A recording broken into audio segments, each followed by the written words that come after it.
to episode 94. 94 of One Cardinal, One Cup, and One Beer.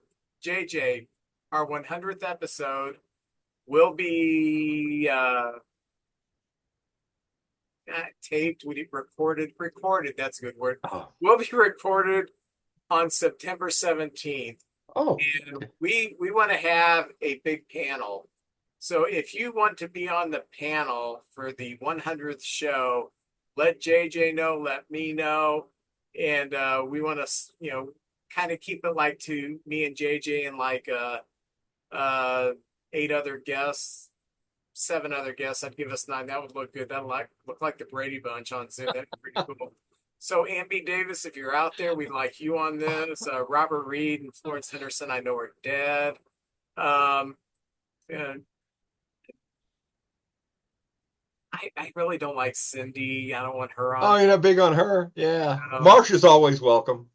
yeah, Marsha's Marsha's had her problems for my my Yeah. my uh my first wife's name was Marsha, Oh, and sorry. yeah, you don't know how many people would go Marsha, Marsha, Marsha. Oh, man, I got old quick, probably. Shut up, but I'm going to have two seats in here, and I may have a live studio audience for the first time for our 100th show. whoa, Yes, yes. Oh, we're going to have some wrestling matches in the backyard. The winners get to come in here and see this done live and in person. really cool. Do want to remind you to like us on Facebook. You can contact us through one card, one cup, one beer at gmail.com. For those of you who are watching on YouTube, remember to subscribe by clicking that subscribe button so you can have our content as soon as we drop it. You can support us through Patreon. Go to patreon.com, search for One Cardinal, One Cup, and One Beer, and you'll find us there.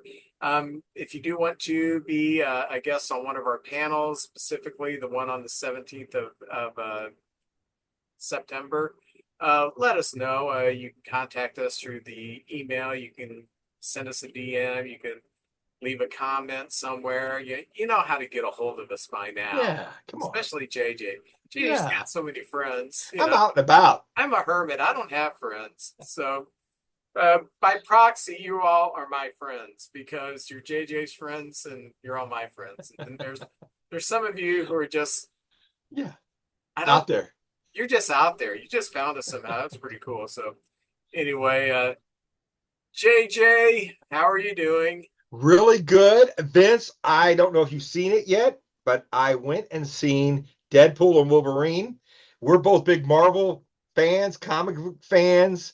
And have you seen it yet? No. I don't want to run it. No spoiler alerts or anything. It hits everything you want it to be. It hits checks every category. It's very violent. It's it's the language is not for the the mild mannered, and but I loved every minute. It was funny. It nodded to us comic book fans with some deep cuts, some other things that's happened in other movies, and I think it moved the storyline. And Marvel hasn't here. I love Marvel movies, but here lately, some of the movies have just been okay because I'm not a big fan of this alternate universe storyline that's going on.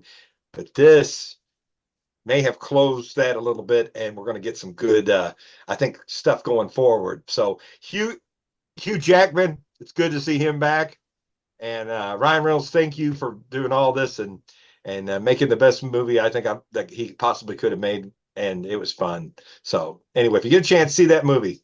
I'll have to check it out. So it's it's that time that we do the beer Oh corner. yes, it's Miller time. Look what Oh yeah, I man. have an opener. And I know I Yes. had this because Rebecca got it for me a few years ago for my birthday. Ah, Um, but I couldn't find it last week, so I was scrambling around till I don't remember. I think I opened it with my eye socket, a la Joe Shogun Uno. Sharper. Yeah, so um, but I have Shock Top Belgian White. Ooh, I've never heard of that. Oh, you've not seen the annoying orange on the commercials? No, Oh my, Shock Top, huh? Oh, there's that. that internet thing the kids were into like 15 years ago called Annoying Orange? Oh, yes. Yeah, yeah. Well, It's based this on is that even guy. more annoying. So Oh, the commercials. I haven't seen the commercials for a few years. But anyway, let me go you're ahead. talking to a guy like Steve Mizrarini, so I'm used to annoying things. Yeah. So uh now, even though this is got an orange, it is technically it's a Belgian ale, white Okay. ale, and the citrus flavor gives it a different kind of taste. And let's get into the history of it. Yes, I love Uh, history. the brand was introduced in February of 2006 with its flagship Belgian white beer. It's an Anheuser-Busch product. And Anheuser-Busch advertised the beer as if it were an upstart craft beer brewed by a small team. Yeah, it wasn't. However, this was simply a move by Anheuser-Busch to tap into the craft beer market. Parenthetically, let me say this. I have done more research on beer the last 2 months than I've done in my entire life. I did not know this. Some of the beers that we had growing up, uh, Stag. Tams, Olympia, Stroh's, Old Milwaukee, uh, a lot of those went out at the very same time, the late 90s, because the craft beer just kind of overtook it. And Oh, old people who were drinking these traditional beers, they started dying off, and the younger generation shunned them and went for the craft beers. And oh, this is one of the attempts by Anheuser-Busch to tap into that market. And I guess they've been oh. fairly successful, being it's been around for almost 20 years now. So anyway, it's a spiced Belgian style wheat ale. It is the pinnacle of refreshment brewed with real orange, lemon, and lime peels for a smooth citrusy finish. The beer always goes down to chill and be chilled. So let's see what we got here. By the way, Yeah. look, you can tell the citrus beers, they got Yes. different colors. So All right. yeah, Is it your first time having this? yeah, Okay. 3 stars. Now, let me ask you, is that meant to be enjoyed by itself? Is it good with a steak? I mean, what's the best way to enjoy uh, that beer in particular, or beer in general? I'm, I'll answer it this way. For Yeah. me, I can drink cow urine and enjoy a steak. So I do love a steak. uh, That's right. the craft beers are kind of like a just a good time drinking beer, I Okay. guess. Your beers that are more geared towards meals, um, you don't see too many that are marketed towards meals. I remember Lowenbrow really marketed towards this as a supper type beer. You always have Yes. commercials about people eating at a restaurant or something and having Lowenbrow. But I don't really know of any other besides them that have really marketed to this is like something you would eat with your steak. So, Okay. but I'll look into it. I was just curious. You want to know what else I want to look into? I have no clue. What is that? The Fantasy League update. Oh, yeah. Hey, we're getting down to the nitty gritty, Yeah, it's Vince. just a Well, few you're more weeks. Yes. Today is the 6th. We're taping on the 6th, 31 days in the month, 25 days left in the Fantasy League regular season. And there will be no ties. If the records are the same, it comes down to head to head, how the records head to head, how you did against the team you're tied with. And if that's a tie, because there could be a rain out in there or just you played a 2 game series, it comes down to point differential. And if all that's tied up, I don't know what to tell you. We got 3 tiebreakers right there. So right now, 25 days to go. It's getting exciting. The American League, Brody Jackson is hanging onto a slim lead with 25 days to go. And the Kansas City Brody. Royals, yeah, the Kansas City Royals, we're both Royals fans. That'd be fun. He's got a game and a half lead on Ray Hartman. Maybe we can have them both on, or the World Series. By that time, it'd be the World Series. We can have both competitors on our 100th show. That That'd would be be kind of cool. yeah. They could Yeah. talk some smack. It'll be like Harley Race and Ric Flair going at it right there. That'll be good. But a game and a half, Ray Hartman hanging in there, 3.5 back. is Andrew Gieselman, who had first place for a little bit, but he's fading a little bit. But they made some moves at the trading deadline to beef up their hitting. So we'll see what happens there. Tony is in fourth place with the Detroit Tigers, Tony Pruno, and he's 9.5 back, and they've been fading. So 9.5 back with 25 to go. They better pick up the pace real quick.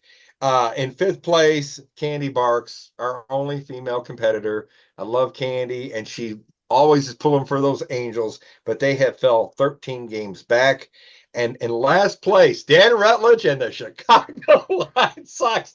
21 games in a row they've lost. And I want to Good. reiterate again, Dan, I did not do this to you. JJ picked this.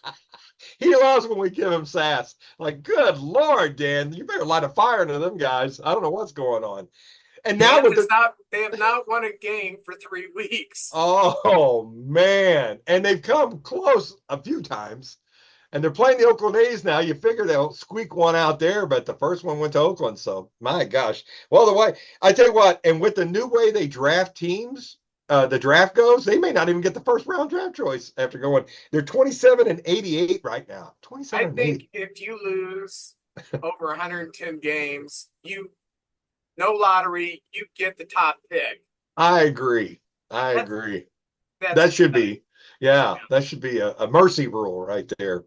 I mean, they may lose 120. Oh, man. I mean, they're not even being competitive right now.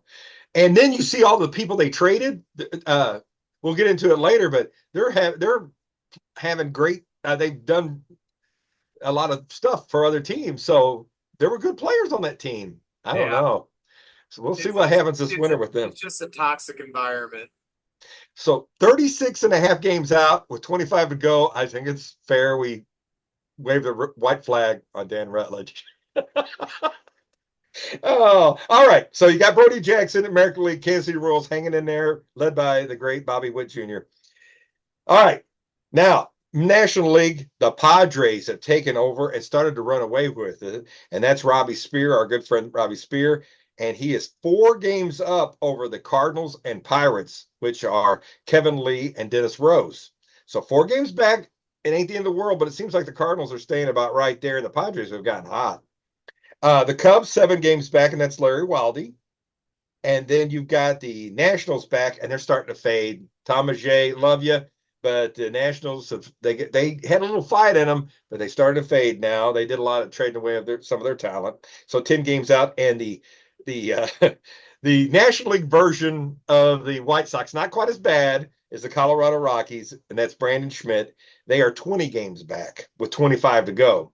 So we'll see. This would be a miracle comeback if they could come back and get back in this race. But hey, stranger things have happened. But that's 5 teams to jump No, they over. haven't. That would be the strangest thing that has ever happened. That's it. Number one right there. So Brandon Schmidt, you can make that happen. So anyway, that's it right now. And if the in 25 days, if this is how it ends, it'll be Robbie Spear versus the young Brody Jackson in our first World Series. All right. Well, that's awesome. I do want to ask you all to get out your calendars, your on your phone, if you're still old fashioned, to have a planner, and I want you to mark this date on your calendar, August 26th. JJ, do you know what's significant about August 26th? August 26th. Hmm. Something can happen in Major League Baseball that has never happened before. Would that be 2 Grand Slams in the same inning? I No? predict that's going to happen on August Well, 26th. maybe that's the anniversary of that happening in No, Los no, no. Angeles. This is something that has never happened, and there's a good shot it's going to happen. Oh, well, I don't know, Vince. I'm excited. What is this? It would be the first time in baseball history that the same player played for both teams in the same game. Because the Red Sox are going to face the Blue Jays in Fenway to continue a game that started on June 26th. June 26th, Danny Jansen was the backup catcher for the Blue Jays, so he played against the Red Sox as catcher for the Blue Jays. They have to finish this game up. If he gets into the game, technically he will have played for both teams in the same game. And I am such a nerd. I will watch that. And if he doesn't get in, I'm going to be angry. I will be angry. Yes, this is fantastic. This is why I love the show. That's something I did not know. I know Joe Youngblood got traded in the middle of a double hitter, Yes, he and did. he just walked across the field and got went to the other dugout, but not in the same game. Wow, Danny Jansen. I once saw a roller derby on TV where someone got traded from one team to the other in the same game and continued to play. But someone told me that roller derby is just a slight step above professional wrestling as Hey, far as uh, I guess the legitimacy of the sport. I don't know. Um, I do know we have a mutual friend who's a comic, and she used to do roller derby, and oh, I never did ask her, and I probably will never see her again. Are are these legitimate? Because I know professional roller derby, there was a lot of wrestling, there was a lot of storyline and stuff like that in it. So we yes. should we should We do a have, roller derby show. you know what? I know just the person. I have a guy I graduated with, a good friend of mine. We played softball together, Billy Scott, and he is on the United States Olympic roller derby team. There's an He isn't Olympic. on it this. Yeah, I think he won a gold medal 4 years ago in the Olympics for roller derby. And we'll have him on here. He everything he posts, it's like happy birthday to one of the best. I don't even know the positions, but we would go to we would go to church. There's a jammer. Oh, okay, and there's a guy who whips you. And you Yeah, got a special helmet on. Yeah, yeah. Um, he's a blocker. He blocks while he's out there. He was big on blocking, and he's traveled all over the world playing roller derby. my wife went on a date with a guy to a roller derby. I don't think this was while we were married though. I was Um, and then before I dated my wife, I was dating this one lady, and she had actually went to a lot of roller derby matches. And so no one had mentioned roller derby since I was a kid. And so I started dating this girl. She said, "Oh, we need to go see roller derby." Roller derby? Who does roller derby anymore? She said, "Oh, no, they got teams in St. Louis, blah, blah, blah, blah." Oh So yeah. we broke up and I started dating Kathy, and she said something about, "Yeah, I went out with one guy. He took me to a roller derby thing." I'm thinking, oh my gosh, it's like falling out of the sky. It's like punk rock. It's underground. There's a whole audience for it, but I'm not a part of it. Have you ever seen the movie Kansas City Bomber with Raquel Welch? Oh yeah, I love that one. That's a Oh, great movie. I loved it. Raquel Welch. You know, I'd watch anything she's in, but yeah, that was really good. Yeah. And then they had one about future roller derby where there was like a Rollerball. yes, and James Caan, I James think. Caan, yeah. Yes, he was in that. And then they remade it with the guy from American Pie. Don't Oh, waste your time. It I is terrible. I never heard The of that only one. good thing in that movie is that the announcer is none other than Paul Heyman. Oh, now I got to watch it. And Paul Heyman. Paul Heyman's good. Even people who panned the movie said, but that Paul Heyman was the best part of the movie. So he's just doing his thing. It's pretty cool. Yes, Oh my gosh, this is great. I love talking about roller derby. yeah, this has entirely nothing to do with baseball. But I'll be honest with you, we have time to kill because our guest had to reschedule for next week. So Yes. so our 20-minute segment that we have with our guest is going to happen next week. No big deal, but that's 20 minutes that I don't have anything prepared for. Oh man, Paul Heyman. Yeah, Oh, did you ever see Roddy Piper was in Hell Comes to Frogtown? I've seen that, Okay, it's not but that good. They Live is an excellent movie. Yes, I met Roddy Piper twice, and I have some pictures with me and Roddy Piper together, and I love Roddy Piper. And he's the only person I've ever met where I was starstruck. For some reason I couldn't talk, and he goes, "It's okay, big guy, it's okay." And I said, "I saw three. They lived three times." And he goes, "I'm so sorry." That's what he said to me when I told him that. So he apologized. He's being funny though, but he was so nice. Brody was a real little boy then, and he said, "Hey, this is your dad. respect your dad. You know, he's the only dad you're going to have. And he was just so good. I was like, gosh, Roddy, thanks, man. When I got a picture of me, Roddy Piper, and Brody together, it's pretty cool. Did you ever see him on It's Always Sunny in Philadelphia? Yeah, he stole the show. He was Yeah. great. I've only been starstruck once, and it sounds so goofy. But when I was in my 20s, I I only I'm not a big Howard Stern fan. I kind of like him, but I can live without him. But Stuttering John just made me laugh. Just made me laugh, and the complete guts he has, Oh, to ask the Dalai Lama what it was like to wake up and realize you were God. Ask Ted Williams if he ever accidentally farted in the catcher's face. Ted wasn't liking Downey that. Jr. punched him once. I mean, this guy, Oh, he had no fear. So I loved Stuttering John. At the old Hey Guys club, one day I knew that for the weekend, Stuttering John was going to be there. But I couldn't be there for any of the shows. So it was Thursday night, and I'm sitting there, and I'm brand new to comedy. I don't even know. I don't know most of the comics yet. And Brian McDowell comes and sits down, and I look up, and Stuttering John is sitting 5 feet from me, and I couldn't think of the words to say. I could not. And about halfway through the open mic, they left because Brian was kind of Stuttering John's ride for the weekend. And I thought, man, so then when we started producing our own shows, the guy that we were working with, the guy, the talent agent, he could get us Stuttering John within our budget. And so I told Gary Reinhardt, who has been on the show, a huge baseball fan. We used to promote shows together. Yeah, I love Stuttering John. So this time, Stuttering John, uh, we had him for 2 shows. Nice guy, and it wasn't until the second show on a Saturday, I finally told him, I don't mean to sound like a weird fan clown dude. I mean, I'm in my 50s, but I was always a huge fan of yours. You're the only reason I listened to Howard. It was tremendous. And he said, "Oh, that's awesome." And he said, "I'll tell you what," he said, he'd just written a book like a year before. He said, "I got one book left. Let me go get that for you."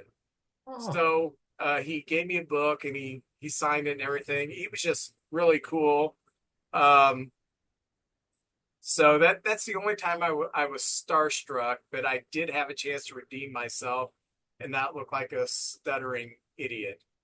Stuttering John, stuttering idiot. But funny thing that's is, he doesn't cool. stutter anymore. So I haven't heard of him. He was on the Jay Leno show for a while as a producer, but that's when I lost track of him after he left there. I don't know what happened. yeah, he does comedy now, does Okay, comedy clubs and okay. I'll decent be. comic. Yeah, he's more of a name to bring in, but decent comic. People laugh. Oh So. yeah. Well, that's cool. Well, let's Uh, get back to baseball. Will the White Sox ever win again? Vince, I don't know if you saw this, but the schedule for the postseason came out, and Uh-uh. it's adjustable, meaning if the National League and the American League Championship Series is end early, I think they're supposed to go until like the 23rd of October, and the World Series is not supposed to start till the 25th. We don't have to wait all those days. They'll just bump the World Series up. So it's going to be adjustable, which I think is great because, you know, Minnesota could be in the World Series, and if they're playing ball, and yes, in November in Minnesota, it could be a disaster. That's why I like stadiums like Busch Stadium. It might rain, in Chicago, Wrigley may rain, but and well, Chicago starts getting cold around that time of year too. So it's good that they made that decision to move things up. If your series is over, I remember one time we played the Tigers in the World Series and they swept their opponent, and the Cardinals went like maybe 6 games, seven, but the Tigers had to set out like a week waiting, and they could have moved it up a couple of days, and who knows, it could have turned out different. And some teams get a little rusty when they have to set all that time. So that's good that they're going to move it up and maybe get the World Series in before November hits.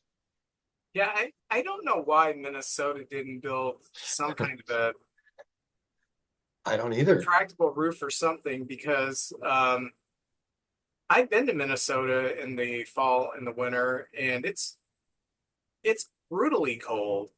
And I Target Field, I've not been there. I went to a few games at the old Metrodome, which was kind Okay. of a weird vibe. But I Target Field looks beautiful on TV, Yeah. and I get that they wanted a pretty stadium, but I'm like, why didn't you put a dome over it? Remember in the in the 70s, before they built the Metrodome, they had that old field in Bloomington, right where the Mall of America sits now. And the Minnesota Vikings played there, and Bud Grant wouldn't even let us players put their hands in their pockets. He was the head coach because he wanted to get to the other team's head. Um, but yeah, if you're in late October, man, it can get pretty darn cold there. Yes, and not everybody's acclimated to that cold weather. I see a lot of the thinner players wearing like just ski masks, just having their eyes exposed. And those old Minnesota games, NFL films, that was the thing as a kid. I would watch any NFL films, but you would see the breath and the purple people eaters all going down their stances at the same time, Fran Tarkenton running everywhere. Oh, that was some good stuff, those NFL films. I liken it to This Week in Baseball as a kid. Those were don't miss things on television. Do you know what the first statement on NFL films was? The quagmire of Green Bay. I don't know. The first statement was, "It starts with a whistle and ends with a gun." Oh, I love that. Isn't that awesome? That's a great, yes. Harry Callis, the Philadelphia Phillies play-by-play guy, was one of the voices of that. And he had that deep, raspy voice. Oh, it was so good. They play the opera music behind it. It was really good. Okay, I'm gonna tell a slightly adult story here. Oh, good. You mentioned them, and we have time to fill. I'm about 10 years old, and we are going on a week's fishing trip to northern Wisconsin. We're in my dad's pickup, and it has a shell in the back. Now, remember, this is the mid 70s, so nobody thought anything of this. My sisters were riding in the back of the pickup with the shell on, and my dad and I are sitting in the cab. And this female newscaster is on the radio, and she said, and in sports, NFL defensive end Carl Eller, Pro Bowl defensive end Carl Eller has retired. Okay. She said, Carl Eller, who was a part of the famed Purple Peter Eaters. Y'all My busted dad up. and I, I'm like 10, and I'm sure my dad was like, oh, I wonder if he knows. We just both start busting out laughing, and she's laughing. She says, Purple People Eaters. Oh, these I don't know why there isn't more mistakes. These reporters and announcers on TV, and they've got to say a bunch of things and be on time and hit their marks. And every once in a while on YouTube, you can watch some of their faux pas, or a reporter on the field doesn't know they're actually on, and you hear all kinds of crazy stuff. It's pretty funny, but yeah, it's amazing they don't make more mistakes like that. Yeah. Well, Vince, here's something that's going on in baseball, and that I kind of thought would be a thing of the past. Like there'd be fewer and fewer complete games, which there is. But this year we've had three no hitters, and I applaud the managers if they're got, say you get to the seventh inning And of course, if you've thrown over 100 pitches and you got to save this guy, he hasn't pitched this many innings in his career. I understand, but sometimes you got to leave that guy in there, let him go for it. And we've had three this year, and it's been really fun. Uh, Polanco of the Houston against Toronto won 10-0. And that's another thing. If you got a big lead like that, you can leave a guy out there. Let's see what happens. Uh, Dylan Cease, who came over from the White Sox to San Diego, pitched one. And just a week later, Blake Snell, who's known for not going long in games. I remember the famous game he got pulled in like the fifth inning or early in a playoff game, and he was not happy about it. Pitched a complete game, no hitter, and they won 3-0. The Giants versus the Reds. So I don't know. Maybe we're going to see as many as we've always seen. You know, they kind of come in cycles and everything like that. But three no hitters this year, I would have never thought that in a million years. Yeah. Yeah, Snell, there's a lot of moving parts there, which means he loses the strike zone quite a bit. So that one's kind of surprising. Um, so good for him. Um, I still, I've said it on this before. I would not want him on my team.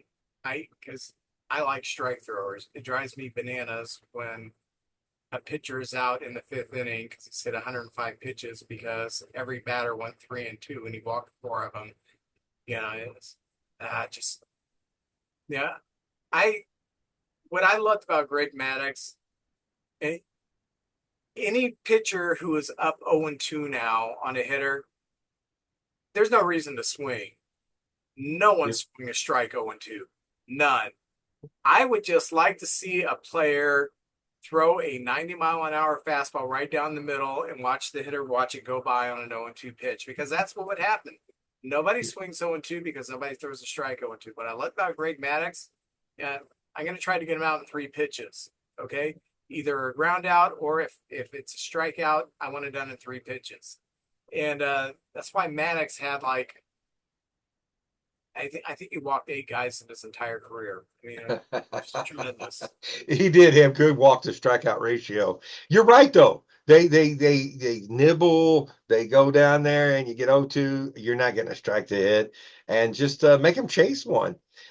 When's the last cut of I was at a game where Jack Flaherty in like his second year had a no-hitter going into the ninth inning and the first guy got a hit. They took him out. The crowd gave it was a moment where he could walk off the field, stand ovation, and then Jordan Hicks came in and finished the game.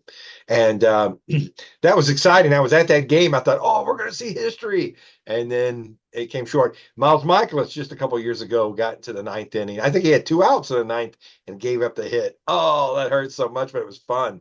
But I think the last Cardinal to throw no hitter was Bud Smith in San Diego, like a late night game when we were on the coast. And It's been I, yeah, it's it's been been a while. I think like 2000, maybe 2001, something like that. It's been a while ago that we had a no hitter. What about the Cubbies? You remember their last one? yeah. Brad Mills threw a no hitter during the COVID year in Oh, okay. Milwaukee, which was weird because No, nobody was there.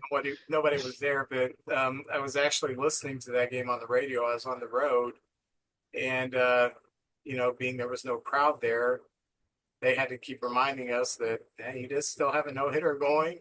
I think it was in Milwaukee. But yeah, unlikely guy to throw a no hitter. When I was a kid, Cubs hadn't had a no hitter for a while. I think Bert Hooton was the last one to throw, and that was before I started watching baseball. And the Cubs had a pitcher named Chuck Rainey who was like a fourth, fifth starter. We got him from Boston, and he did not have much on the ball. I mean, he was a classic sinker ball, junk ball pitcher. And we're playing the Reds, and he's got a no hitter going into the ninth. And I'm like a little kid. Not a little kid. I'm probably about 14 or 15, but I'm like charged. Oh my gosh, I'm gonna get to see a no hitter. And he got the first two Reds out, and then Eddie Milner came up and laced a single. Oh, And oh. Eddie Milner after the game said, "I've never been part of a no hitter, and I don't intend to be part of a no hitter." And so I hated That's his Eddie job. Milner. Yeah, yeah. But yeah, it was kind of sad because I even at that age I knew he doesn't have the kind of stuff he's ever going to come close to a no hitter again. That was his chance. That's the thing about baseball. It's, I think, more than any other sports about failure. The best hitters fail 7 out of 10 times.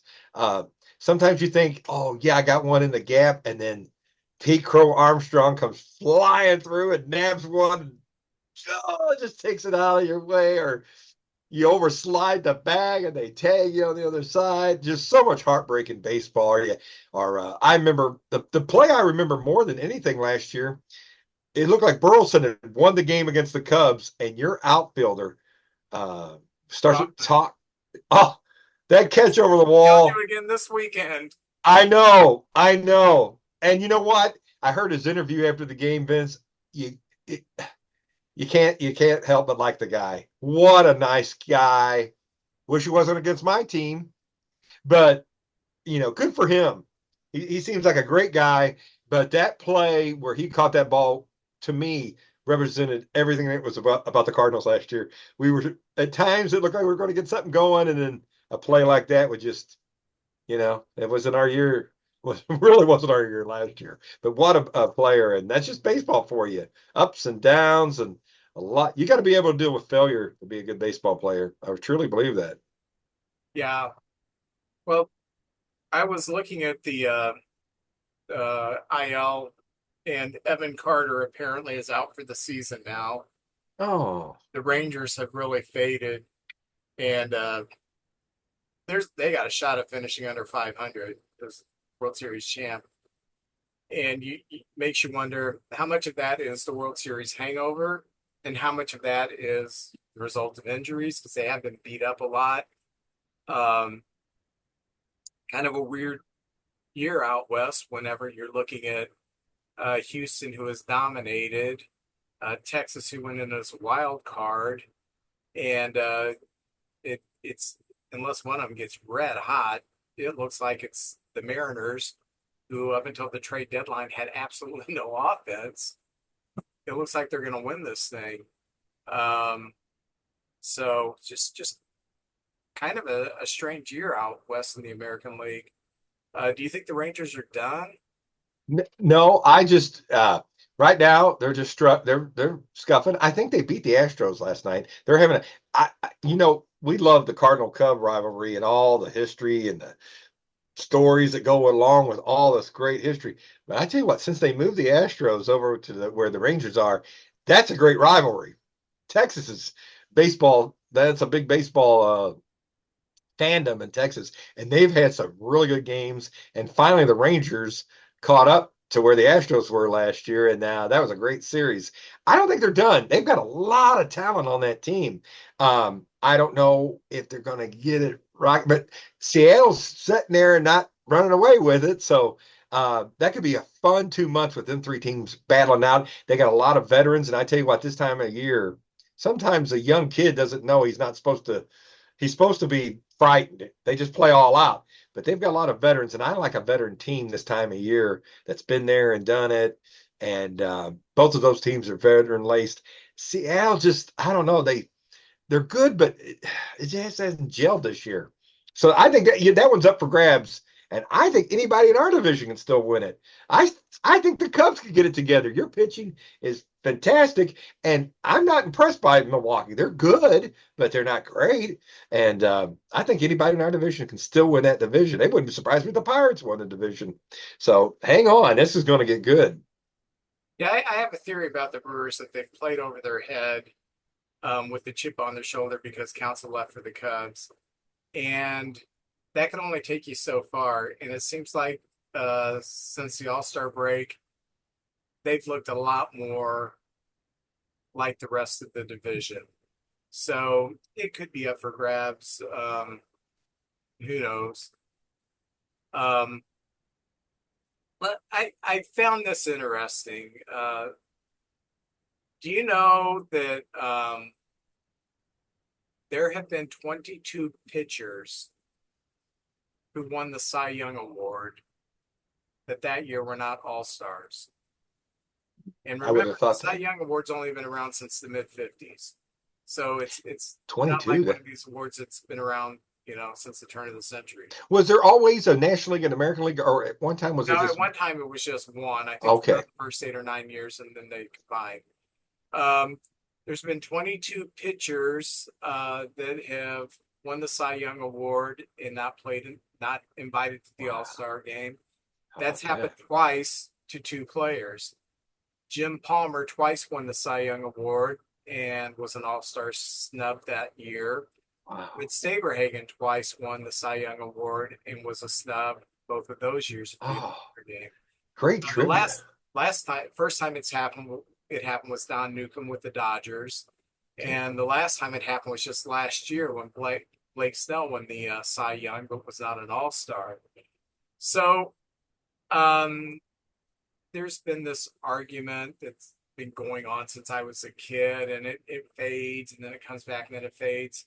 So I want to ask you, what do you think about this? Should the All Star game be moved from the middle of the year so you can truly reward someone for the season that they had?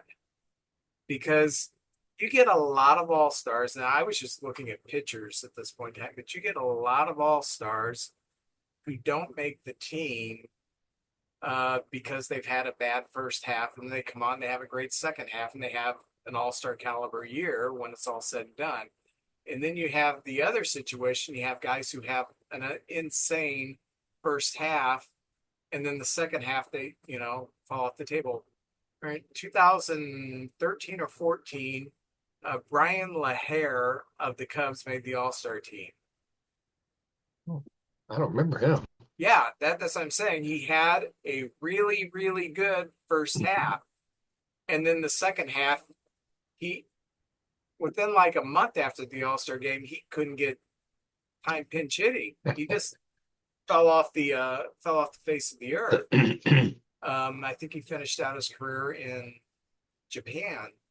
Um, so I know the All Star Game is a tradition. It's a mid-season classic and all this other stuff, but I think it would be more fair if maybe you kicked off the season with an All Star Game from the performances from the totality of last year.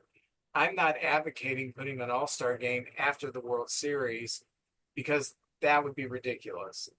But if you started like a couple days before opening day, having this all-star game based upon the numbers from last year, I think that would be a more representative game of who truly had great years and are at the peak of their careers. So, Yeah. Well, I tell you what, I like and the mid-season classic. I'm a traditional guy. I like it right there. I like the break where guys can get a rest. The rest of the team can get that rest. I thought that was going to help us, the big rest where we only had Helsley going and he didn't pitch, but doesn't seem to. We've kind of just become a 500 team after the All-Star break. At the beginning of the year, the guys aren't in their mid-season form, and some guys, it takes a while to warm up. Right in early July, I think they're at their best. They've played 3 months. They've really got it down pat. And some players fade at the end of the year because they're just worn out. And a lot of the awards, sometimes I remember this one year, it was for the Cy Young, it came down to Mike Scott and I believe Fernando Valenzuela. And Mike Scott with a week to go threw a no-hitter. And I think that just pushed him over the top. And I thought for the whole year, Fernando had the better year. I'm a Fernando fan, so maybe I'm a little have some favorites there. But sometimes it's who comes on at the end. I've always thought there was an East Coast bias for some of those awards too, Vince. If it's everything's equal, it seems like New York, Los Angeles, Philadelphia, those teams out there will get these awards over the Cubs and the Cardinals because we're all Hoosiers here in the middle of the country. But I like it in the middle. But I understand what you're saying because sometimes people go on a roll. That year that Bob Welch won 27, I don't think anybody's seen that coming. He was on the Oakland A's and they were fantastic at the time, but none of the other pitchers had that kind of record. now I don't think Welch made the All Star game He that didn't make it either. Oh I don't think wow. he did. Like Yeah, Vukovic, when he won the Cy Young for the Brewers, he wasn't an all-star. he was an There's all-star. just a lot of them that weren't all-stars, and it kind of becomes a financial thing because if You're you're a right. young player and you're making the league minimum, which is still 600,000, you're still doing pretty good. Yeah, you're doing pretty But you're half a making the million. league minimum, um, and you've got that all-star clause that you get a $50,000 bonus. And let's say you aren't that good for the first 3 months, and then you come on like gangbusters, and you have a really good year. You've lost out to someone like Brian Laher, who certainly didn't deserve a bonus that year for All Star. What about two all-stars? Remember in the old days they used to play two. I wasn't one at the beginning and one at the end or something like that, And they, or two. they they played two during the break, but that was to put money into the retirement Oh, I uh, see. um, for retired players. Now they've got their own pension fund, so Yes. that's there's no need to do that anymore. Baseball has a great union. They really kind of take care of their own. It's tough to really the owners to push the players around too much because they got a great union there. But yeah, Vince, I think I'm more if I lean, it wouldn't matter to me, but I lean more to having it right in the middle of the year and rotate it from a National League and American League, keep that going. And the players are kind of, I think, at the peak of their performance. And that's one thing I think that hurts the World Baseball Classic. Our players are going in there after being off all winter and getting ready for the new season. And some of these teams from around the country are just come off their seasons and are like, rolling. So I don't know. That kind of I think there's a little advantage there, but I like it in the middle of the year, to be honest with you. See, maybe they could do this: keep the fan voting and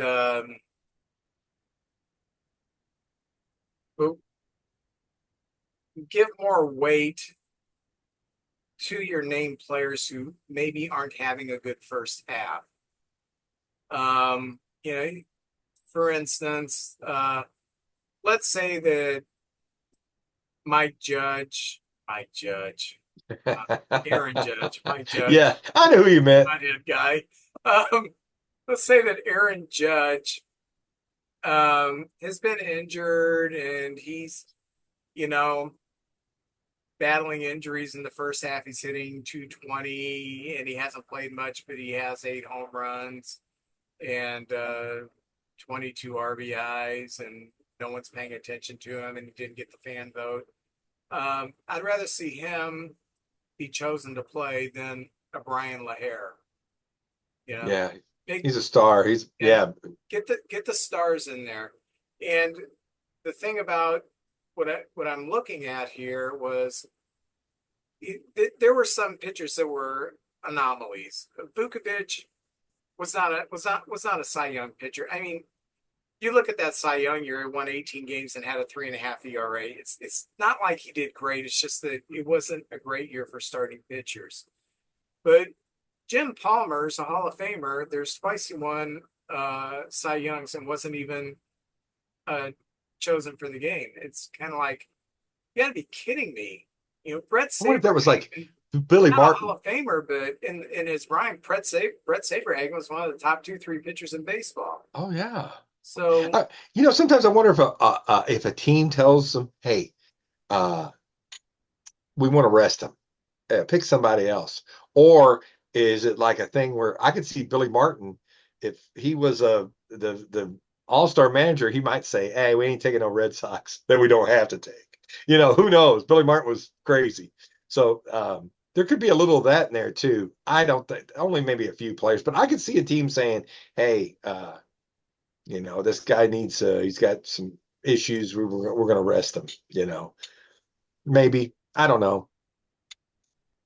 you got anything else for general news? Well, yeah, because we just came out of July, they had the players of the month, and I was just going to briefly go over these guys, and some of them are having some historic, like White Sox historical things going on. The players of the month for the National League and the American League. For the American League, it's no surprise Bobby Witt Jr. And we went on and on about what kind of season he's having, but so far this year, WAR, he's a 7.84 for just the first 4 months. And the next player down is Judge. Just kind of shows you what kind of season Witt's having. A 7.8, Judge 7.3, Soto 6.7, and Gunnar Henderson 6.0. That's the kind of year this guy's having. Otani 5.7. If WAR is a thing you go by, but it is a stat, and there's a lot of things involved in that. His month, he had a 2.7 WAR for the month. And the last player to do that for a month was in 1930, June of 1930, and it was Lou Gehrig. Uh, he had 7 home runs, and his OPS was 1.353 for the month of July. That's like video game numbers. And Bobby Witt Jr., I'm so excited for Kansas City.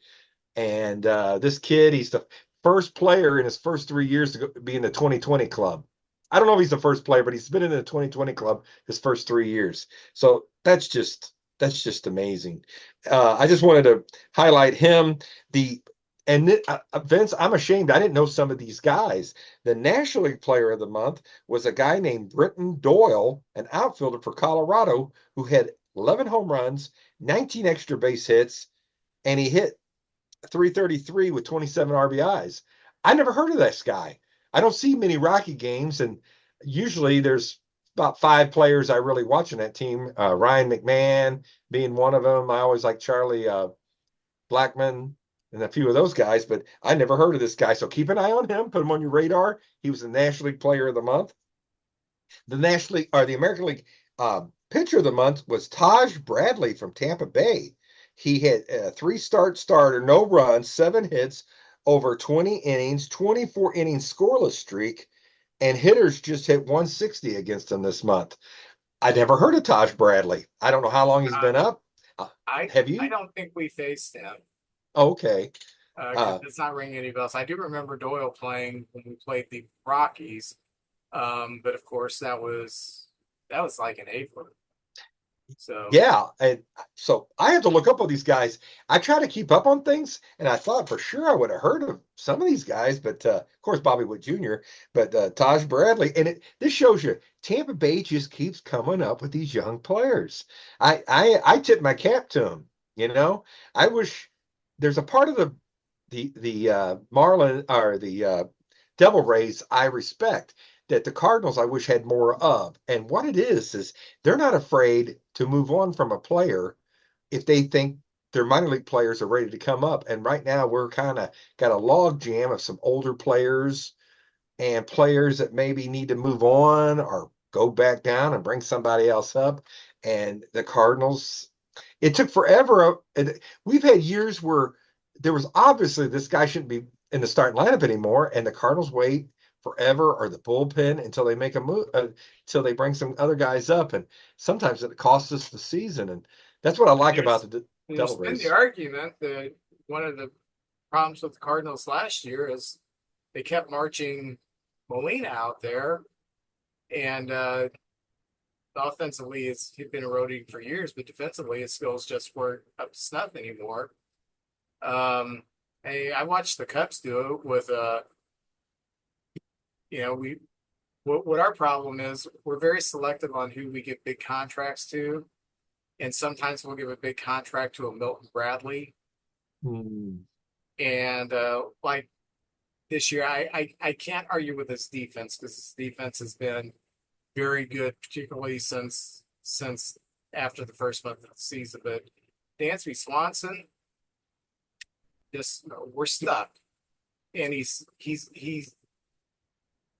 came here as a guy who could hit heat, who could hit the fastball. I don't know what happened to that. I don't know if he's injured or what, but no, he cannot catch up to anything above 95 miles an hour anymore. And Well, we're stuck with him. and last year Bellinger and Swanson carried the team.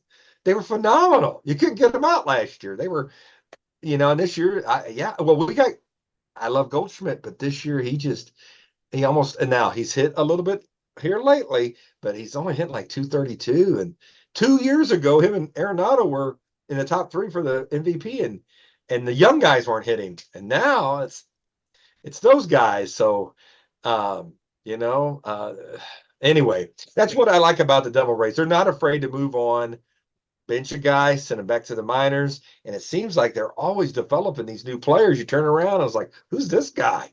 I never heard of him." This Taj Bradley was American League Player of the Month. In the National League, it's no surprise. The National League Pitcher of the Month was Dylan Cease. Um, he threw the second no hitter in Padre history, and anyway, and the two previous starts, he only gave up a hit in each of those games. So he's been on a hot streak, and that's one of the reasons the Padres are a team to be dealt with. They're moving up, and the other teams better watch out. They could be this year's Texas Rangers. So, Isn't it weird that the Padres didn't have a no hitter? I think it was last year when they got their first one. Musgrove pitched one. Okay. It was either last year or 2 years ago. Yeah. We were doing the podcast, so it had to have been last year. And then this year they get their second one. So You just never, yeah. And there's teams that just, they never sniff a no hitter, and then here they are. Or, yeah, it's just weird. Or making the playoffs. Some teams go 20 years and don't even get to the playoffs. So you just never know.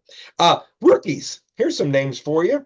The top American League rookie is the second baseman from Detroit Tigers. I do know this name, Colt Keith. Hit 322. He slugged 404, and his on base was 644. He had 12 walks, 7 home runs.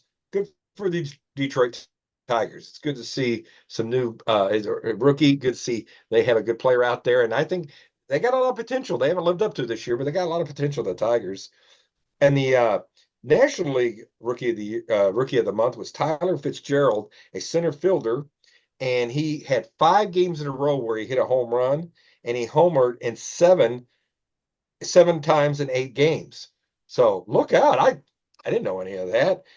He's 26-year-old, slugged 849 for the month, and had a 1.239 OPS. So what a month. And I didn't know anything about it. And finally, relievers of the month.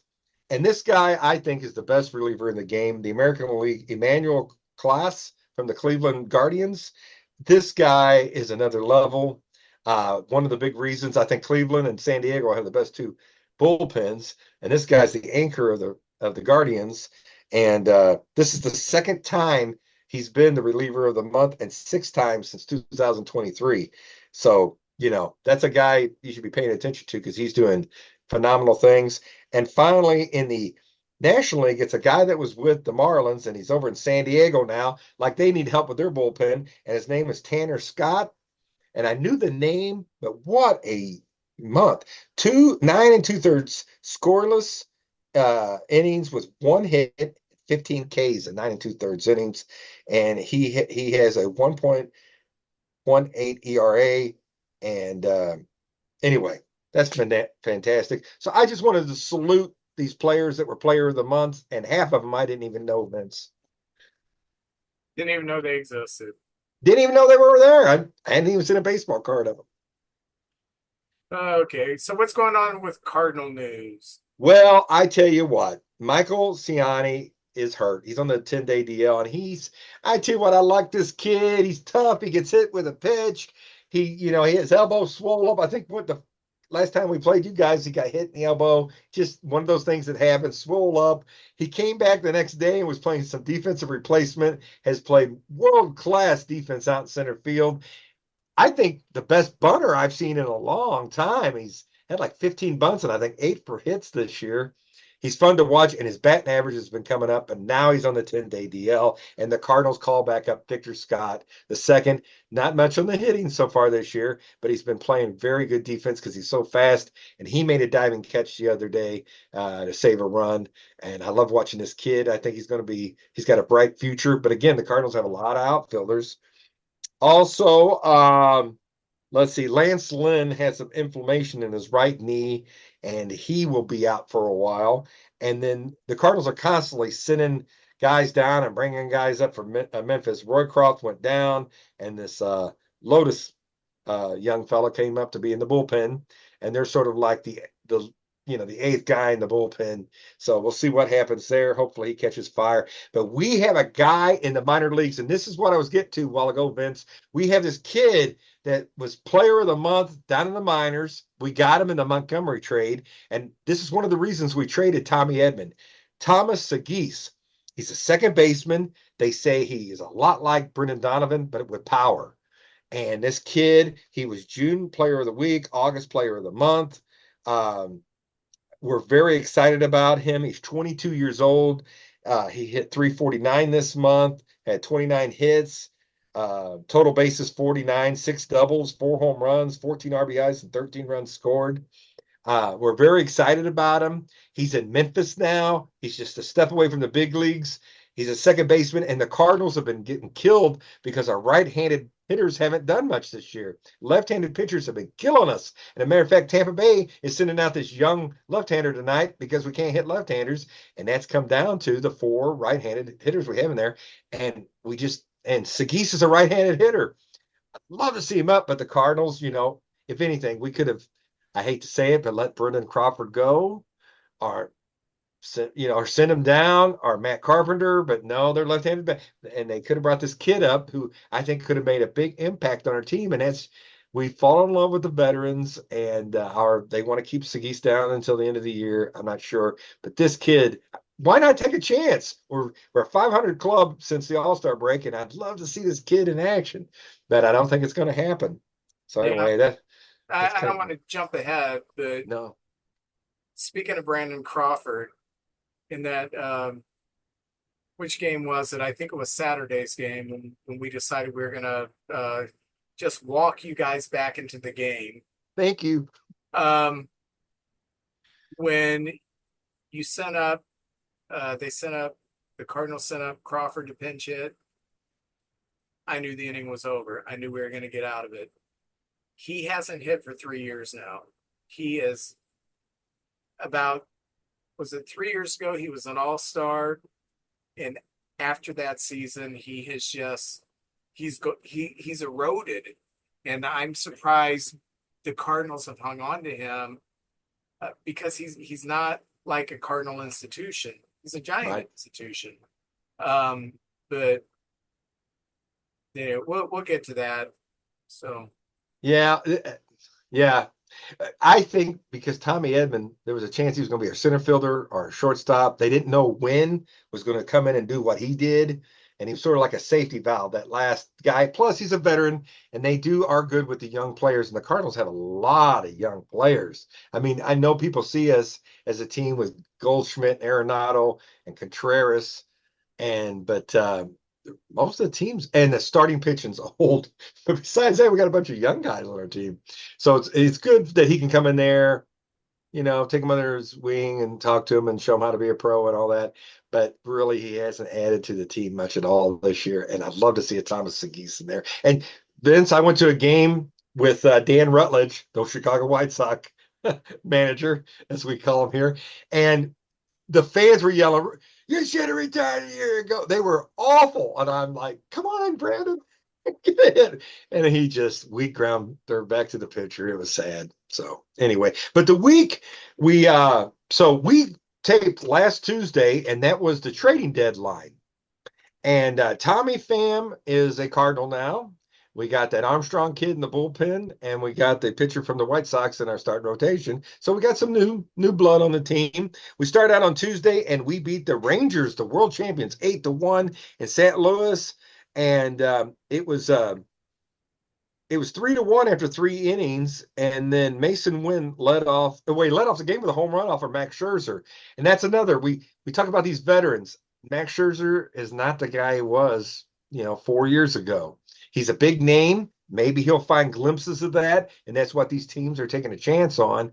But it happens to every guy if he sticks around a little too long. It happened to Mickey Mantle, and it yeah, happens to all it of them. happened to BB Richards. Happened to even BB Richards, man. And so anyway, and Pham came in the game to pinch hit. And the Cardinals, we have a tradition. If you're one of our guys and you've been around a while, we're going to give you a I'd say a 70% standing ovation he got. But with a 2-2 count and bases loaded, he came in off the bench. He's a right-handed hitter, and that's why we got him. and he hit a home run. I thought it was in the gap, but it snuck over the wall, and he hit a grand slam. That's just what I'm going to remember the year by. Last year was the catch over the wall. This one was Tommy Pham coming back to St. Louis, hitting a grand slam. He wasn't going to come out for the curtain call, but all the guys pushed him out there, and that crowd just was electrified. And I thought, oh, look out! And he has been pretty much on fire since then. But he hit that grand slam, and what a story. Lance Lynn pitched and struggled through 5 innings, and we found out later he had some inflammation in his right knee. Lance Lynn, the one thing you can say about him, even as he's older, he's gritty. He'll go out there, he'll battle, he'll cuss he'll yell at the batters. He's just an ornery old cuss, and I kind of like him, but he's had some knee trouble, and so anyway, but we beat Max Scherzer, and we got a win there, and I'll take it.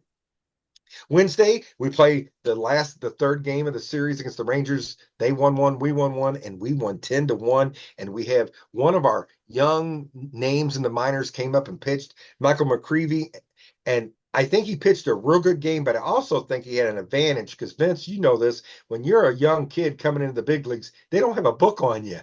And I know the Cardinals had a lot of trouble when first time we ever see a pitcher, we're like, who's this guy? And we make him look like Cy Young, but McCreevy came in, pitched a good game. He went 7 innings, 5 hits, 1 earned run, a walk, 3 Ks, and a nice beginning to hopefully a long career. Anyway, and in that game, Arenado got 2 hits, Goldie 2 hits, Donovan 2 hits, Ciani 2 hits and 2 RBIs, and Pham went 3 for 4. Pham's lighting it up, man. They're about to build a statue out there by Stan for Pham. We're glad to have him back, and I think he loves being here. And stories have come out that even in spring training, he went down to Jupiter and talked to the Cardinals, but we had a whole bunch of outfielders, and we really didn't have room for him at the time. But man, we're sure glad he's back and he's performing, and seems like he's fitting with the team. And when you win or you produce, it seems like no matter what's going on, everything's better. Yeah. That, Vince. When you're winning, we'll see if we lose 21 in a row, how happy everybody is with each other. But so 2 wins. Hey, after the All-Star break, that's great. And then our arch rivals, the Chicago Cubs, come in. And I tell you what, I love watching the Cardinals and Cubs. There's nothing better just sitting there and taking it all in. And I believe it was a pretty good game. We lost 5-4, and this was one of those games that I don't think we're going to get over for a long time. Sonny Gray pitched 7 innings, looked great, 2 runs, 9 Ks, and you guys had I can't say Imanaga. Yeah, and he looked good too. I like this guy. He plays with a lot of personality, a lot of intensity. You can tell he's giving it everything he's got. And I'll never fault a guy for that, even if you're on the other team. I like seeing that. And it was a very good game. And it looked like, I'll be honest with you, it looked like we had the game in hand. And, you can't count your chickens before they're hatched. And that's the game you guys came back. And I tell you what, it was against Helsley. And nobody's perfect, but it looked like Helsley's been about as perfect as you can get. And when you lose a game like that, Vince, it just sticks with you. I think and I think we've kind of been in a downward spiral since that game. The Cubs really took it to us, and that game could have went either way, but the Cubs came out on top in the last 2 innings. They just beat the snot out of us, and all their balls seemed to be landing in. They took really good at bats. Bellinger hit a home run, and JoJo Romero pitched a good game, but it was Helsley, and they got to him and beat him. So I tip my cap to the Cubs. Is there anything you'd like to add about that game? Yeah, well, Suzuki homered, Bellinger homered. Swanson and Horner also had 2 hits, but Tauchman pinch hitting, getting the RBI to win it was great He owns us. for us. Yeah, he really gets up for the Cardinals, and whether it's offense or defense, you're having a hard time controlling him. So good thing is you don't have to see him anymore this year. Yeah, it's over already, and that's sad that the Cardinals and Cubs are done for the year unless we meet the playoffs. Which Imanaga pitched into the 7th. He did give up 4 runs. He didn't have his best stuff. He gave up 10 hits. But the key was he didn't walk anybody. So you can give up a few more hits if you don't walk anybody. He kept the team in the game. But I was also impressed that Pearson, the guy that we picked up from the Blue Jays, Oh, he looked He's got all good. this uh, all this heat, but just can't control it. He pitched 2 innings and didn't walk anybody, He and was he controlling got it. the win. Yeah. And his first game against Cincinnati last week, his very first inning with the Cubs, he nailed a guy in the head and got tossed. So Well, some days it is, some days it ain't. Well, he had it that day. I tell you, I was like, good Lord, we should have went and got that guy. Outstanding. Good for the Cubs, man. And your outfielder, Talkman, I like him. At the end of the game, they talked to him. They tore his shirt off. And I tell you what, I have a long history of heterosexuality, but that guy's jacked. He is jacked. Hey, that's a good looking man right there. And after the game, they talked to him, and he said he took his wife to the doctor, and he said she reminded him, "Well, last time you took me to the doctor, you hit a walk off." So he said, "I'll be taking her to the doctor more often."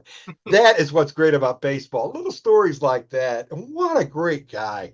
You know, there's always going to be a loser and going to be a winner. And Cubs were the winners that day. We were the losers. But man, what a game! It was entertaining. It broke my heart, but it was entertaining. So maybe we can get them in game two. Wasn't to be. We lost 3-6, and that was all Cubs that day. Um, they got 5 runs in the second. To be honest, after the second inning, the game was pretty much over. You guys just held on and slapped us around, so you beat us in that game. And that was a game that Frida got his first start, our new pitcher, and he didn't have a terrific start. Maybe a little nervous. I don't know. 5 innings. I think it was more Cubitis than it was being nervous.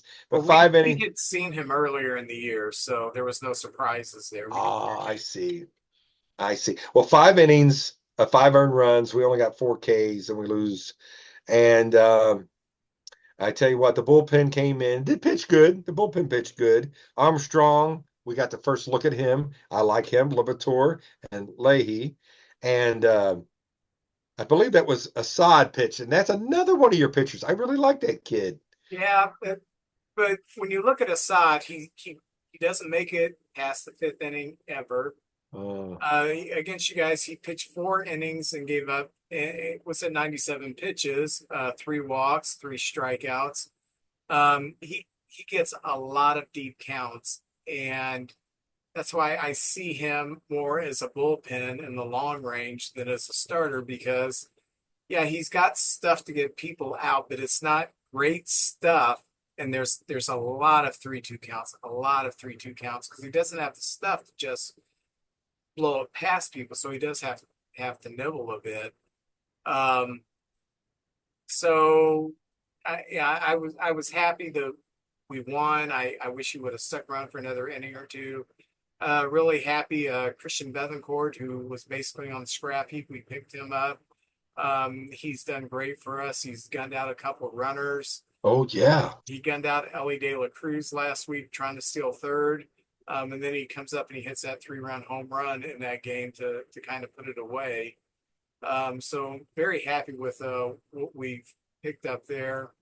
Um, Bush also had a home run in that game, and PCA stole his 21st base, and he still has yet to be caught in the major leagues. So Yeah, we didn't even have a chance. He took off, had it easy against us. yeah, Good for him. Well, Saturday's game come along, and Vince, a little side note here. I have found I'm pretty good at betting on baseball games, and I this week alone I won $540. I'm pretty happy about that. But this is the game I bet the Cardinals to win because little backstory, Italian, who I liked him with the Pirates, but it was the fourth time we've seen him. So I said, well, we got to get to him now. We've seen him 4 times. There won't be any surprises. And that's literally why I I bet on that game. And it looked like I was going to lose because the Cubs were up 4-1 till the eighth inning. And it was almost like we did what you did to us in that first game. And we came back. And in the ninth inning, Tommy Pham hits one. I thought it was going to be a home run.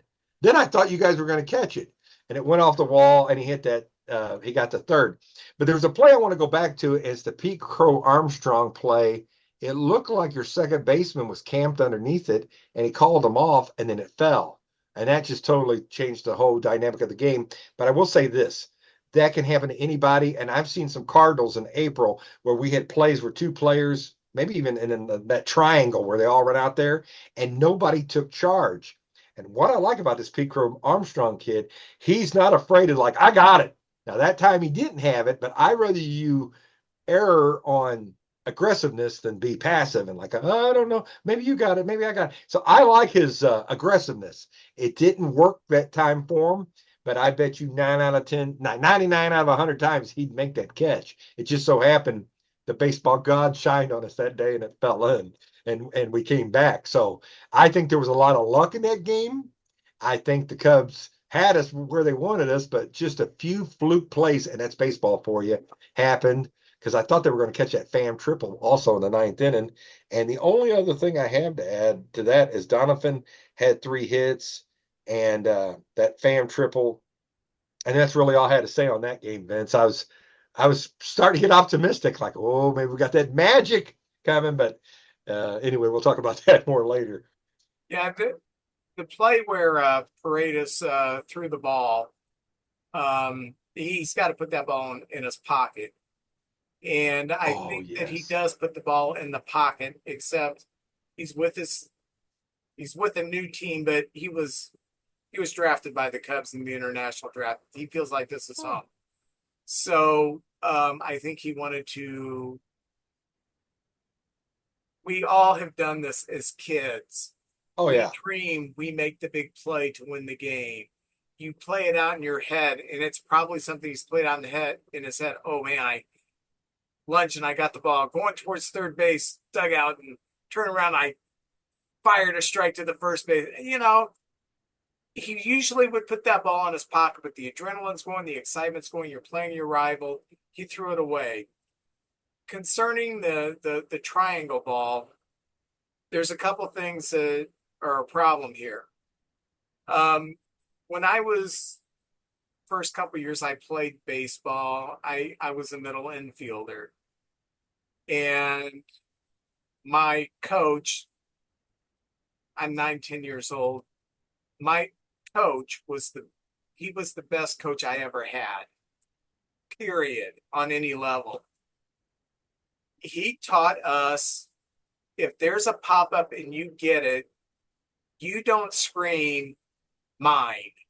You scream mine. You don't just scream mine because you are yelling towards the plate, or you're not yelling towards the outfielders. The outfielders coming in, you're yelling that way. They're not always going to hear you. So what you do is you wave your hands, mine, mine, mine, mine, mine. And that's what the center fielder can see. Your hands waving that you got it. Warner didn't do that. He called it, but he wasn't waving his hands. And we're talking about a stadium with 40,000 people jammed in there. PCA is coming in, and he's been trained as an outfielder. If you can get it, you call it and you take it. That's what center fielders do. That's right. He had that ball. The reason he didn't catch it is because he pulled up because Horner was still coming out, but he wasn't hearing him call it off. So it was kind of just something that will not happen again. It shouldn't happen again because Horner, I guarantee you, Council's told him, because Council's a middle infielder, you've got to be demonstrative when you're calling that ball so the center fielder knows you've got it. Because if you don't wave your hands and the center fielder can't hear you, you can hear the center fielder calling you off, but by the time you heard that, it was too late. So Horner's too far towards the ball. PCA has Oh to yeah. put on the brakes a little bit and the ball drops. So it's not the end of the world. It No. didn't kill us. We came back the next day, but it was a learning experience for two young players that this is how you've got to handle that triangle play. You've got, if you're an infielder, you've got to be demonstrative. If you're an outfielder, you've got to look and see what's he doing. Is he yielding or not? And he didn't yield. And by the time it got together, it was just like PCA let up, Horner let up, the ball dropped.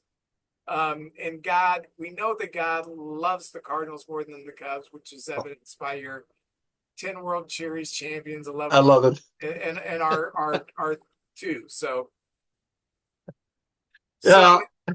that's what happened. But I would love to blame Neris for this because he's my whipping boy, but Yeah, it's just one yeah. of those things that It, happen. And hey, Bush had a heck of a game, 2 hits, oh close yeah. run, and He looks fantastic. Corner had a couple more hits.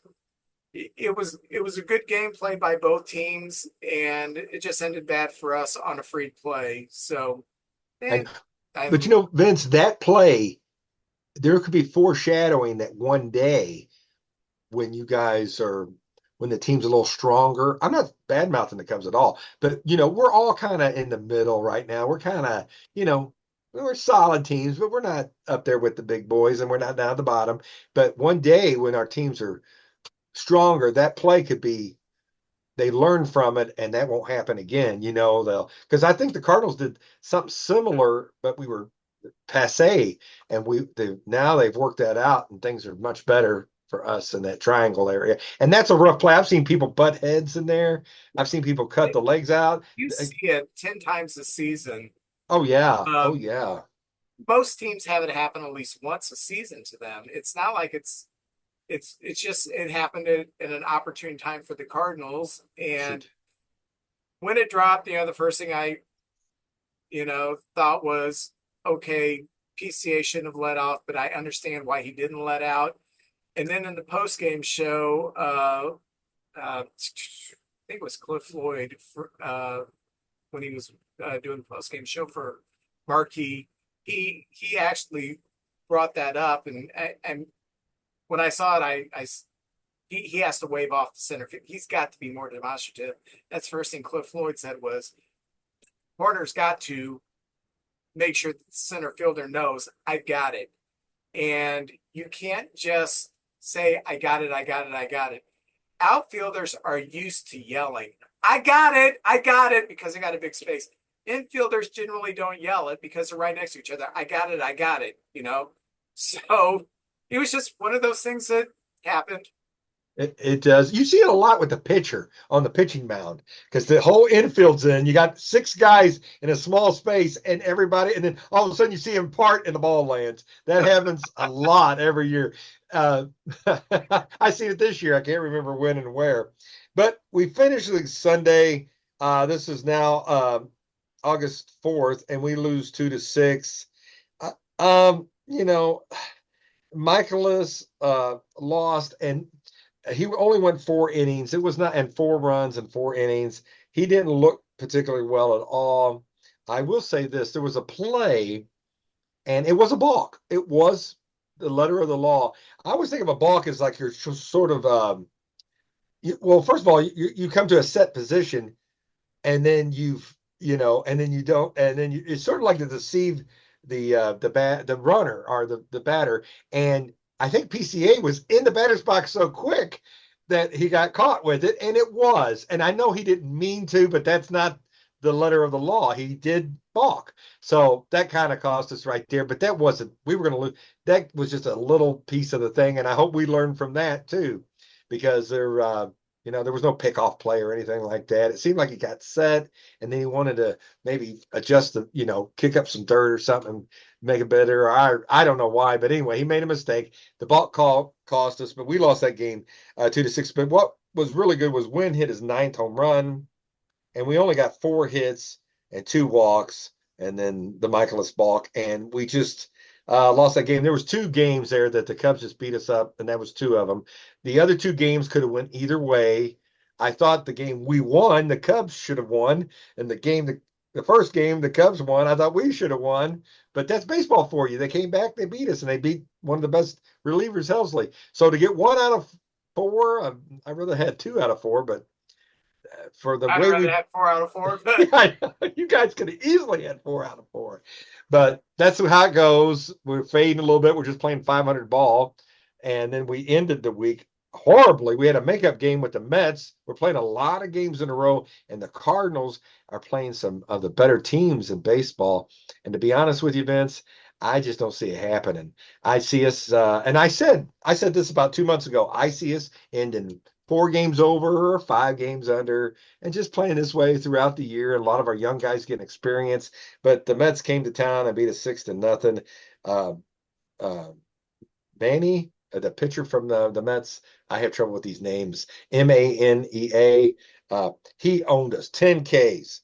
Um, Victor Scott made a great catch to stop a run, but we still lost 6-0. Palante did not have a good start. He's about, he has a really good start, then he has kind of a poor one, and this was one of his poor ones. But Wynn hit his 10th home run.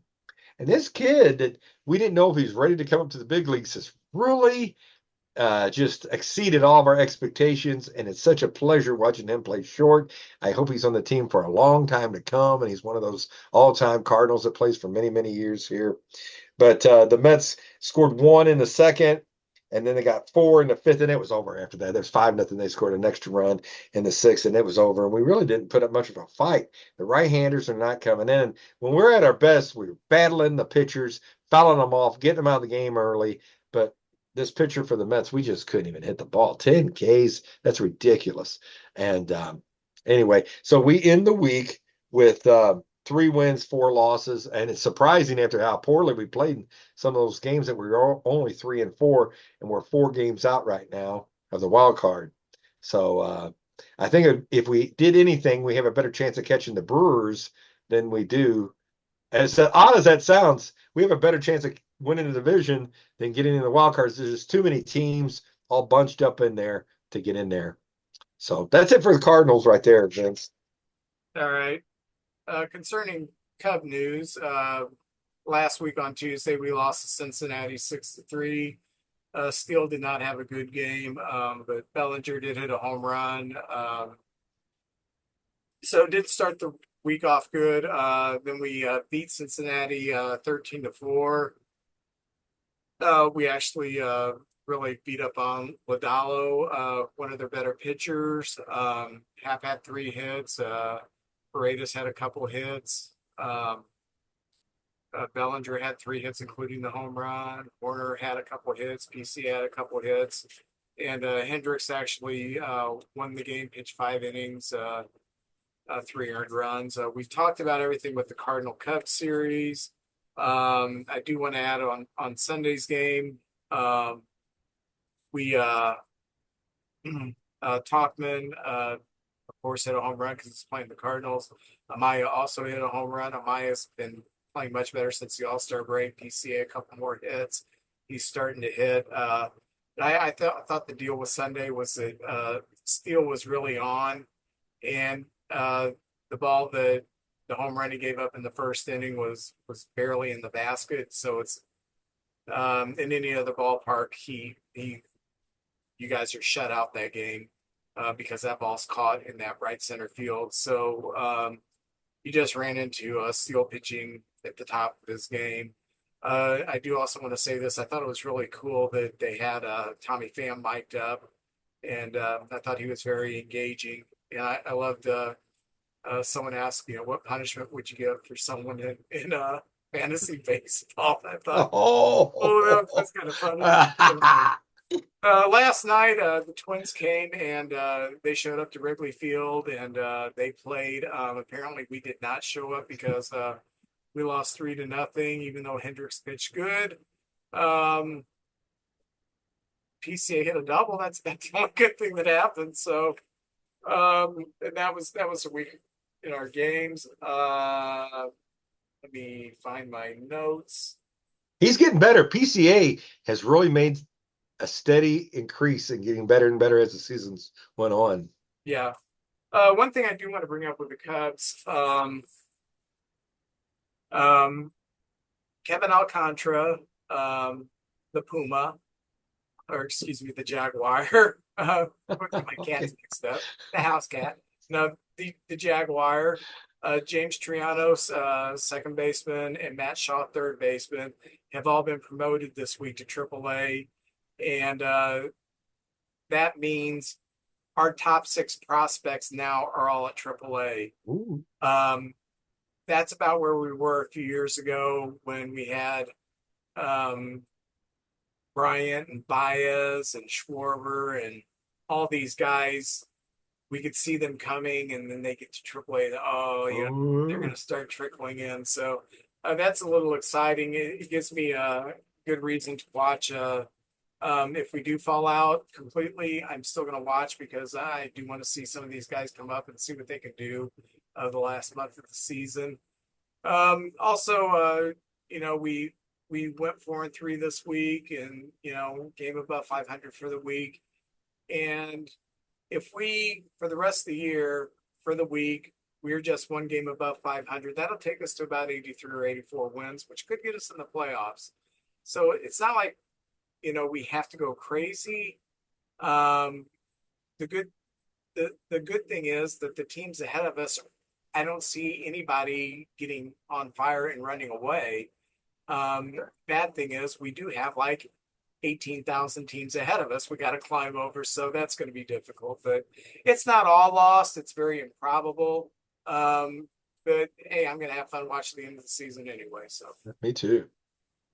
well, this would be the segment where we would have our guest who has not showed up, but we have been on for an hour and a half, so we kind of filled the time. That's right. JJ, what are you opening up? I have a special pack here, the Topps Chrome 2024. It's got El De La Cruz in there, and they're the Chrome cards, which seem to be a very hot item right now with a few autographs. So maybe we'll get an autograph today. All right. Woohoo. Let's see what we got here. There's only 4 cards in a pack. They're kind of high dollar, but very, very popular. LA Dodger just came back. Freddie Freeman. Frederick. Yeah, Frederick Freeman right there. Nice looking card. And here's the back of those cards right there. Little story on Nice. there. Tell you about them. They're thicker, a little thicker and harder than the normal cards. Uh, the Texas Ranger, I guess he's playing second base now. Marcus Simeon. Yeah. There he is. Nice looking card right there. So they're kind of like the Topps this year cards, but they're the Chrome versions with all the baseball stats on the back, like the other ones have. All right. You mentioned this guy. You always mention somebody that show up here. Evan Carter of the Rangers, who's had a lot of injury problems this year. Rookie card for him. What a year he had last year. And I mean, that kid played great in the postseason. And the last one is Andrew Salafrank, a Arizona Diamondback rookie. And there is his card. So how about that? So we didn't get any of these big special cards or anything like that, but 4 pretty nice looking cards there. Okay. I've got the collector's choice. Uh, ba, ba, ba, ba. What year is this? Upper Deck collector's choice. Some year. All right. I'll figure it out. Mystery. Foil package. Oh, the old foil You know me, I love the wax package. Yes.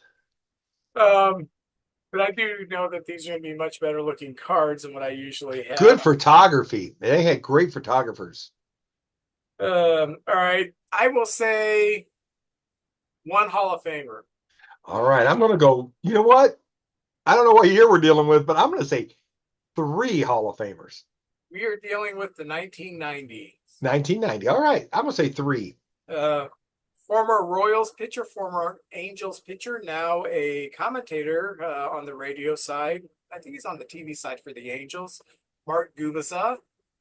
He was a very good pitcher, Yeah, but not a Hall of Famer.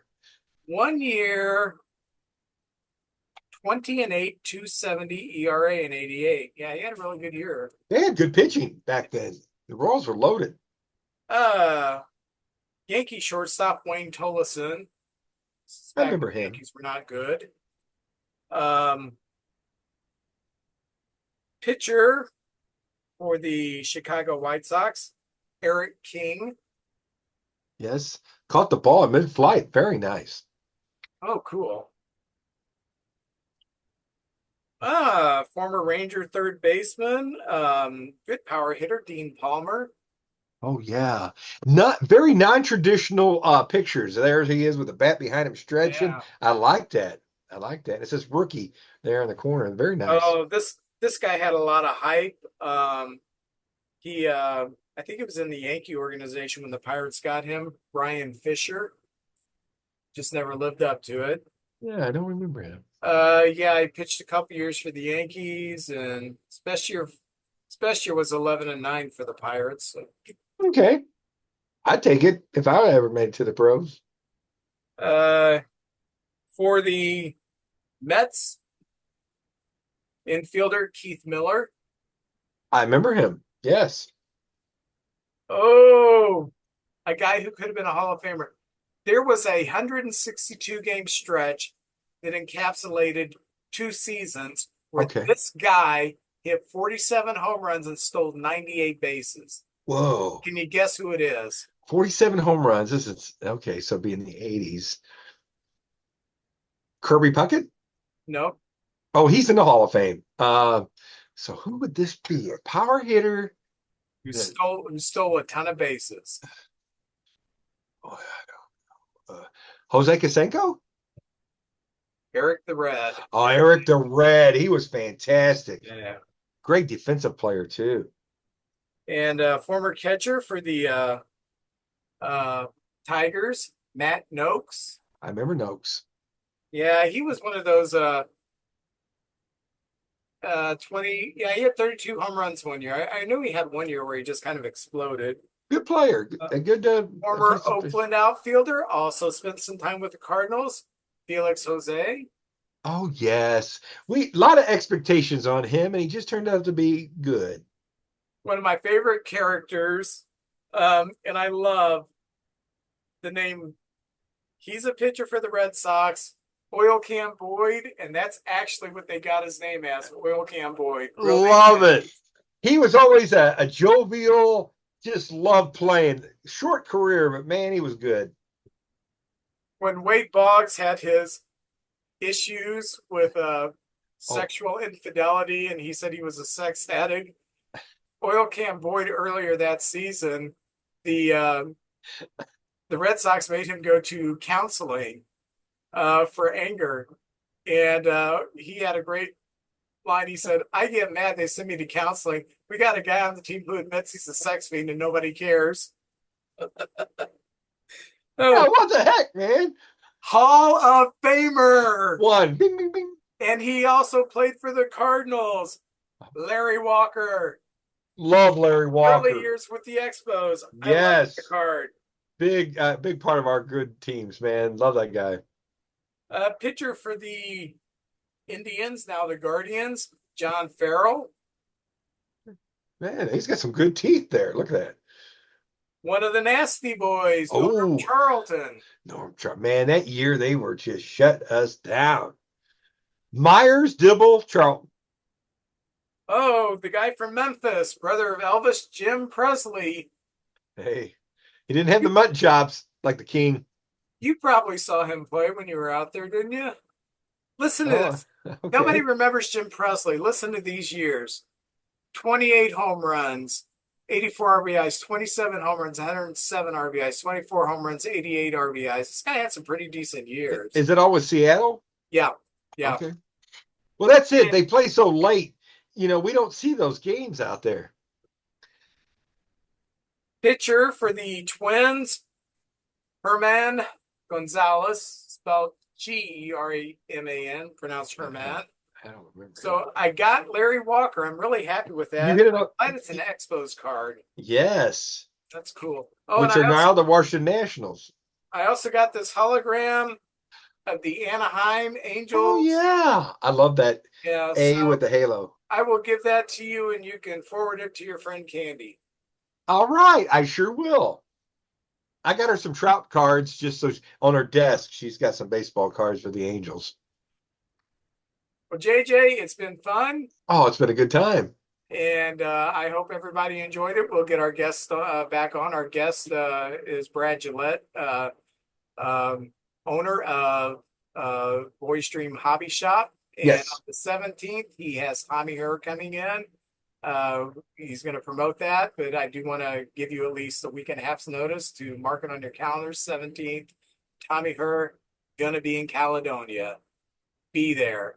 And look Yeah. at the man who my wife fantasized about when she was a teenage girl. I think there's going to be a lot of ladies there this time. Oh, And yeah. and they're also every time they do this, this is the third time they've had a a professional ball player come down, they add a little more, and this time they have the Beckett authenticators, so you can get your baseballs, your pictures, your cards authenticated that they were actually signed by the player, which is pretty cool. So that's going to be down there too this time. All right. Well, JJ, you have a good week, and I will see you next week when you will be in Milwaukee. I'll be in Milwaukee, everybody. All righty.